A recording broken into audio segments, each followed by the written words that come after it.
Pertama tadi ada pembicaraan fokusnya pada tadi sampai fokusnya jangan pada disrupsi tapi pada inovasinya. Tetapi perlu juga kita ketahui bahwa disrupsi itu adalah inovasi, ya. Inovasi itu ada dua macam. Yang selama ini kita kenal itu adalah inovasi yang sifatnya sustaining, berkelanjutan. Jadi kalau saudara belajar manajemen ala Jepang, saudara dibesarkan di Astra, saudara dibesarkan di perusahaan-perusahaan yang ada warna-warna Jepangnya, maka saudara selalu melakukan yang disebut renovasi. Jadi perbaikan sedikit demi sedikit demi sedikit sampai mencapai suatu kesempurnaan, kurang lebih begitulah ya. Sedangkan disrupsi itu adalah disruptive innovation. Ya. Disruptive innovation itu adalah inovasi yang bersifat radikal karena adanya teknologi baru yang mengakibatkan segala yang lama tiba-tiba hilang. Karena tiba-tiba hilang atau tiba-tiba obsolete, jangan dikatakan hilang lah ya. Obsolete, munculnya kulkas, tiba-tiba pabrik es batu harus pindah. Gitu kan? Jadi rumah-rumah bisa bikin sendiri es batu, kurang lebih begitulah ya. Nah saudara-saudara sekalian, karena ada teknologi digital, transistor yang dimampatkan, saya kalau ngomong transistor ini ingat kawan sekelas saya, pakai celana agak ketat di SMA, tugasnya setiap minggu dia beli kumparan di daerah Glodok, yang kemudian pada waktu saya sekolah di Amerika, saya mengenal dia sebagai orang terkaya di Amerika di usia di bawah 40 tahun. Anda mungkin tahu namanya, Sehat Sutaria. Ya, itu adalah kawan saya yang dulu mengambil mata pelajaran ekskul elektronika di Canisius. Nah pada waktu kami mengambil itu, kerjaannya Sehat itu adalah membeli transistor. Dulu satu transistor adalah satu transistor. Tapi dengan adanya microchips itu, ya saudara-saudara, diperkecil, tapi kapasitasnya makin besar, dan pemakaian energinya semakin sedikit, speednya juga semakin besar, sehingga akhirnya semuanya bisa dipindahkan kehidupan itu ke sana. Tadinya kita bicara disruptive innovation itu adalah sesuatu yang sifatnya adalah berubah dari dunia fisik ke dunia digital. Yang pertama kali karena tadi adalah musik. Kita masih ingat dulu Aquarius tiba-tiba ditutup, tapi peristiwa besarnya yang tidak kita amati adalah bagaimana perseteruan antara Raja Dangdut Oma Irama dengan Inul Daratista. Itu adalah peristiwa disruptif yang tidak disadari oleh kita semua. Yang artinya apa? Berdampak kepada model bisnis. Berdampak artinya apa? Artinya musik itu pada waktu itu sudah bisa didapatkan tanpa harus membeli kosongannya lagi. Tanpa harus membeli kasetnya, CD-nya dan lain sebagainya. Inul dengan enaknya menyanyi dan kemudian bilang bajak aja ini. Silahkan rekam. Dia tidak menikmati royalti apa-apa. Sedangkan Bang Haji itu menerima royalti, mendapatkan golden record. Saudara-saudara, sejak saat itulah bisnis model dari musik itu mengalami perubahan. Karena bajak itu menjadi mudah. Ya, apalagi ada apa waktu itu ya? Napster ya. Muncul Napster begitu ya. Nah saudara-saudara sekalian, sejak saat itulah para pemusik mulai berpikir kalau begitu buat apa lagi kita menciptakan lagu bagus. Tapi kemudian para pemusik melihat ada cara baru mencari uang. Apa itu? Panggung hiburan. Jadi kalau Anda mengundang artis-artis besar, itu memang mahal sekali karena memang mereka tiba-tiba beralih begitu. Dulu masuk TVRI, itu sudah bangga sekali semua orang kalau bisa dimuat di TVRI. Diundang oleh TVRI. Tapi sejak saat itu muncullah istilah namanya bisnis model. Caranya kita berbisnis sudah berubah. Kemudian setelah itu kita menyaksikan ternyata disruptive innovation ini menimbulkan sesuatu yang berdampak besar. Munculnya produk-produk baru dan cara-cara baru. Produk-produk baru itu kita kenal sebagai disruptive product dan menggeser kurva permintaan ke bawah. Kalau saudara pernah belajar di Fakultas Ekonomi atau belajar teori ekonomi, saudara pernah melihat ada kurva permintaan, demand curve. Kalau harga semakin murah, demandnya banyak. Tapi ilmu manajemen itu justru mendorong melayani kelas menengah ke atas. Kenapa begitu? Karena diajarkan branding. Itu sebabnya saya agak switch dari marketing ke change. Ya, karena branding itu hanya melayani orang-orang kaya ke atas. Tiba-tiba bank-bank pemerintah pun lebih tertarik untuk melayani yang disebut sebagai priority customer. Ibu-ibu tasnya tadinya di bawah. Hari ini kita melihat ibu-ibu yang tasnya dipeluk dari awal sampai sekarang. Tasnya naik kelas. Kalau pergi ke rumah makan, makannya berempat, kursinya dipesan untuk berlima. Karena yang satu itu tidak mungkin untuk ditaruh tas di bawah, tapi harus ditaruh tas di bangku. Karena branded. Harganya itu jutaan dan puluhan juta. Sampai di rumah ibu tidak langsung memegang petsnya atau memegang anak-anaknya. Tetapi langsung merapikan tasnya, dimasukkan ke dalam kainnya, ditaruh di atas lemari. Ya, saudara-saudara, bukan hanya itu. Garuda Indonesia pun ketika itu oleh Pak Emir didorong melayani segmen business class ke atas. Dan segmen di atasnya business class, first class. Semuanya tertarik ke sana karena branding. Dan branding itu dalam teorinya dikatakan kalau kita melakukan kesalahan, brandnya kuat, pasar lebih mudah memaafkan kita. Sudah dapat margin besar, brandnya bagus. Akibatnya apa? Hampir semua pelaku usaha lebih senang melayani yang orang-orang kaya di atas. Pertanyaannya, siapa yang melayani orang kecil di bawah? Tidak ada.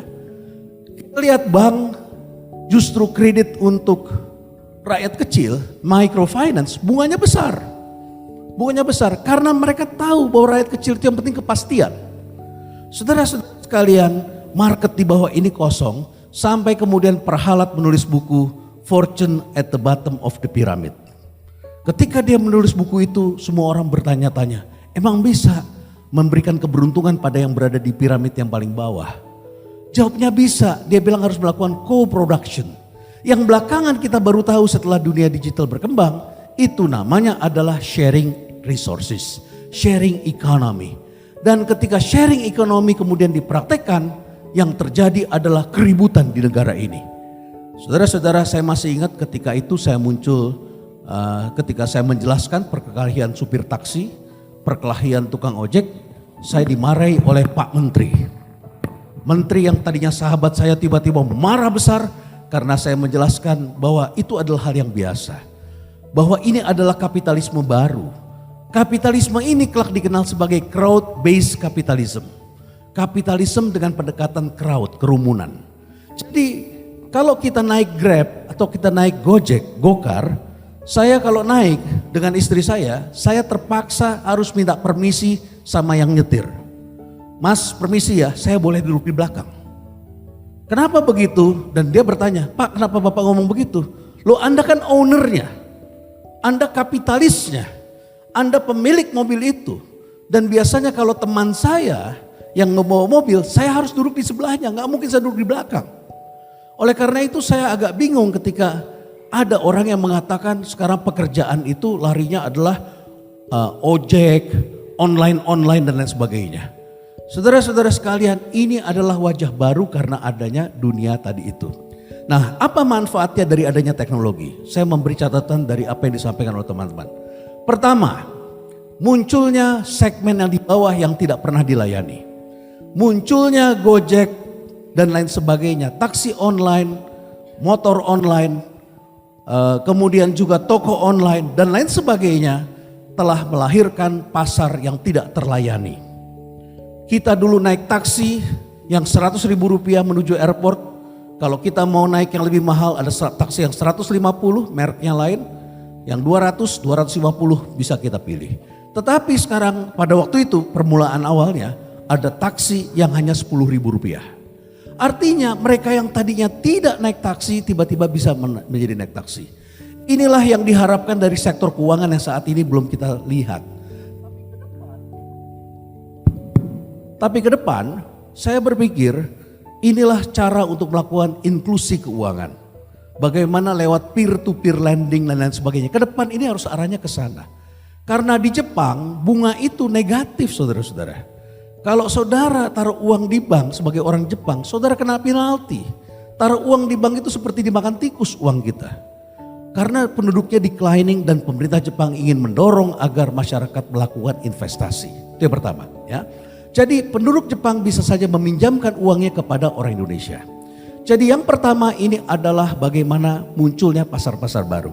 Yang kedua ini adalah menciptakan pemain-pemain atau lawan-lawan baru yang menjadi kompetitor kita dan mereka hadir tidak kelihatan. Tadi kita melihat dari Wings tidak melihat awalnya. Kenapa mie instan turun? Rupanya munculnya Gojek jadi masalah. Ya, asuransi juga kena sebetulnya oleh adanya Gojek. Kenapa? Agen-agen asuransi banyak yang pindah menjadi driver Gojek. Karena penghasilannya cepat. Sedangkan kalau agen asuransi berapa minggu baru dibayar? Sebulan baru dibayar. Ya kan, komisinya. Tapi Gojek cepat sekali. Jadi penjualan asuransi saat ini turun bukan dan tidak ada hubungannya dengan daya beli. Tetapi ini adalah masalah shifting, saudara-saudara. Ya, jangankan itu, prostitusi pun dapat saya ramalkan, saya duga, Romo, Monsinyur, pasti sepi itu sekarang. Kenapa? Ada Gojek bisa gosen. Bahkan pakai pesawat juga bisa kan ke Surabaya itu. Bisa dikirim pakai pesawat terbang. Saudara-saudara, muncullah pasar-pasar tak kelihatan. Produsen kopi mengeluh penjualannya turun. Saya bilang nggak mungkin lah penjualan turun. Berarti Pak orang sudah mulai tidak makan kopi, minum kopi lagi. Nggak mungkin saya bilang. Tapi setelah saya teliti menggunakan teori dari Rita McGrath, dia mengatakan pakai arena aja, arena analisis. Saya kemudian menemukan sebuah video, ya, dan banyak video yang disampaikan di dalam TEDx dan di dalam beberapa forum lainnya di YouTube. Dan mereka mengatakan bahwa kopi adalah komoditas yang paling powerful di seluruh dunia dan dicari di mana-mana. Harganya selalu menarik, permintaannya selalu bagus dan mempunyai daya yang luar biasa. Tetapi kopi itu akan mati vitalitasnya kalau Anda sudah giling umurnya sudah 1 minggu. Apa akibatnya? Muncullah anak-anak muda yang sekarang kita lihat di mejanya ada coffee grinder. Mereka membeli kopinya adalah kopi bean. Ya, jadi muncullah sesuatu yang tidak kita pernah bayangkan. Kemudian yang ketiga, ini juga ada persoalan perubahan, terutama bagi perusahaan-perusahaan lama yang menjadi lawan-lawan Anda semua. Termasuk sebetulnya trans. Itu adalah bisnis model lama. Ya. Saudara-saudara sekalian, bisnis model lama itu adalah heavy assets. Saudara kalau mau bikin hotel, saudara harus punya tanah, saudara harus punya gedung, saudara harus punya semuanya. Modalnya kemudian bisa dijaminkan ke bank, dijadikan kolateral. Tapi kalau dengan anak-anak ini ketika berbisnis, itu asetnya tidak heavy, asetnya light. Mereka tidak punya itu aset-aset, bahkan Gojek tidak punya satu kendaraan pun. Tapi valuasinya lebih besar daripada Garuda Indonesia yang punya pesawat sekian banyak. Ini kan satu aneh. Saudara-saudara, perhitungannya bukan lagi pada aset tetapi adalah pada network. Dan itu suatu perdebatan di Columbia University antara 2 orang profesor yang kemudian melihat bahwa network ini ada value-nya. Jadi network ini ada nilai multiplier-nya. Ya. Jadi saudara-saudara sekalian, ini menimbulkan banyak sekali perubahan. Orang-orang lama itu membuat suatu usaha itu adalah control assets. Sedangkan orang-orang baru itu adalah orkestrasi aset di sana. Jadi bukan semata-mata harus memiliki, tapi mereka berkolaborasi. Mindsetnya ini adalah kolaborasi, bukan competition. Tetapi di perusahaan-perusahaan lama itu ada masalah yang disebut dengan power. Kita semua bertarung, Kompas bertarung, ya, Trans bertarung, ya, semua yang ada di perusahaan-perusahaan lama. Wings juga pasti bertarung. Bertarung dengan siapa? Bertarung dengan orang lama, power. Yang kita sebut sebagai old power. Power itu adalah jabatan, kekuasaan, pemilik uang, pemilik segala macam. Yang dibentuk dengan sejarah, latar belakang, dan cara berpikir masa lalu. Sekarang menghadapi dunia baru. Saudara-saudara, di mobil saya mempunyai sepatu kayak begini. Yang tadi sengaja saya pakai untuk kesini karena saya lihat Pak Wiryawan pakai sepatu kayak begitu. Dan saya diberitahu tamu-tamunya datang seperti ini. Tapi tadi pagi saya menghadap salah satu dirutnya BUMN. Saya memakai sepatu pantofel dan kemudian saya memakai baju batik seperti Bapak di sini barangkali. Saudara-saudara sekalian, 2 yang berbeda. Yang satu adalah looknya yang satu looknya old. Tapi kan itu baru looknya. Bagaimana mindsetnya? Mindset ini adalah power, saudara-saudara. Dan di banyak perusahaan kita melihat banyak sekali kendala-kendala melakukan perubahan itu adalah pada power. Kenapa ini penting? Karena bisnis model kita dengan adanya dunia digital tidak bisa seperti yang lama. Orang-orang yang membuat surat kabar digital online biasanya dibesarkan dan dilahirkan dari koran-koran cetak. Dan ketika mereka kemudian masuk ke dunia online, mereka pindahkan semuanya kecuali satu, yaitu outputnya bentuknya digital. Bisnis prosesnya sama dengan dunia cetak tadi. Padahal dunia baru ini mempunyai bisnis proses yang berbeda dengan dunia lama. Tidak bisa kita samakan, kita pindahkan begitu saja. Bisnis proses ini akan mempermudah kita dan membuat old power sangat berkuasa. Yang berikutnya, marketing akan tergantikan dengan yang namanya mobilisasi. The power of mobilization. Tadi kita sudah dengar penggunaan hashtag. Kereta MRT. Apa tadi namanya hashtagnya? Ubah Jakarta. Ubah Jakarta. Cuma sayangnya Ubah Jakarta itu belum digunakan dengan konsep the power of mobilization. Yang menggunakan ini sementara adalah dunia politik. Atau dunia yang agak sedikit jahat-jahat begitu. Saudara-saudara, 212 itu adalah mobilisasi. Hashtag ganti presiden adalah mobilisasi. Save Audrey, Justice for Audrey, itu adalah mobilisasi untuk tidak percaya pada polisi. Kemudian mereka bergerak sampai kemudian ada seorang pengacara menyumbang 200 juta, kemudian ada seorang blogger, YouTuber terkenal kasih 20 juta, 30 juta dan dapat duit banyak. Tapi kemudian ada mobilisasi lawannya, yaitu Audrey, hashtag Audrey juga bersalah. Kalau dikumpulkan ke belakang, konsep mobilisasi ini terjadi di mana-mana. Terjadi di Gojek, uninstall Gojek. Terjadi di Grab, uninstall Grab ketika terjadi ada sejumlah penumpang yang mengalami sexual harassment misalnya. Sehingga kemudian Grab memasang tombol darurat. Kemudian juga terjadi kemarin di Garuda, bagaimana Garuda Indonesia dimobilisasi oleh salah satu pemegang sahamnya. Ya, tentu dengan tujuan tertentu. Ya, saudara-saudara sekalian, dunia baru ini akan berhadapan dengan the power of mobilization yang sangat dahsyat. Inti dari the power of mobilization itu disebut sebagai ACE success. Actionable, ya, kemudian connected, harus saling terhubung satu sama lain. Kemudian saya harus buka lagi catatan saya. Saya minta waktu 2 menit. Ya, kelihatannya MC sudah siap-siap untuk menutup pembicaraan saya. Enggak Pak, tenang aja Bapak mau. Ya oke Pak. Nah kalau karena tadi apa yang disampaikan semuanya penting, kalau kita potong gak enak. Oke Pak, 2 menit dari sekarang Pak. Oke, is actionable, connected, dan kemudian extensivable. Bisa diperluas.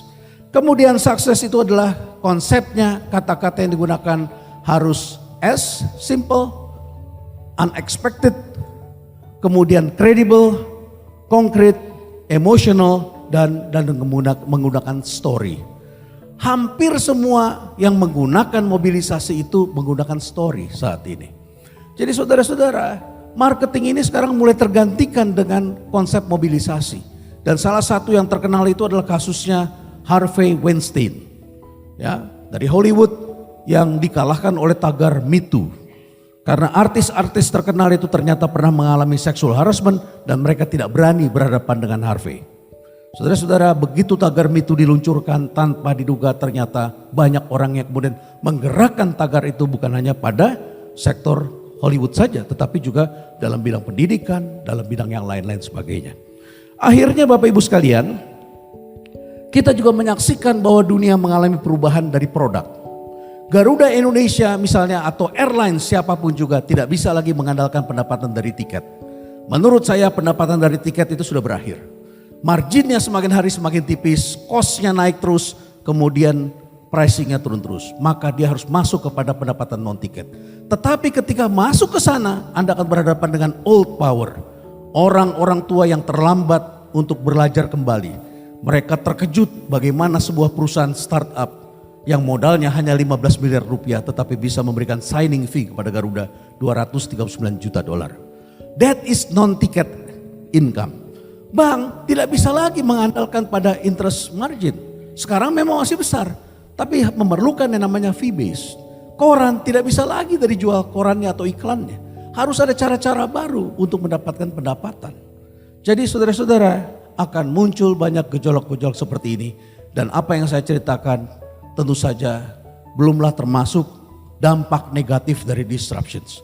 Setiap revolusi, setiap perubahan pasti ada dampak-dampak negatifnya. Untuk itu barangkali kita harus juga melihat secara fair bahwa apa yang kita ciptakan dari teknologi ini tidak hanya menciptakan manfaat, tetapi juga menciptakan dunia remang-remang, mempertemukan para penjahat di dunia maya, mempertemukan mereka yang mencari keuntungan.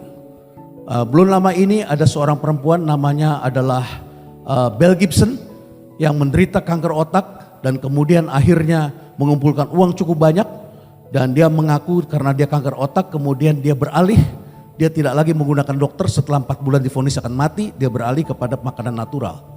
Tetapi kemudian setelah itu dia menyebarkan resep-resep buatan dia karena dia terselamatkan dan menimbulkan banyak harapan dari keluarga-keluarga yang anaknya menderita kanker otak. Tapi belakangan diketahui ternyata dia tidak pernah menderita kanker otak. Dan ini adalah musibah besar dari dunia yang sedang kita dalami ini. Terima kasih, tepuk tangan dulu untuk Oke, tepuk tangan buat Prof Renat. Silakan Prof, terima kasih.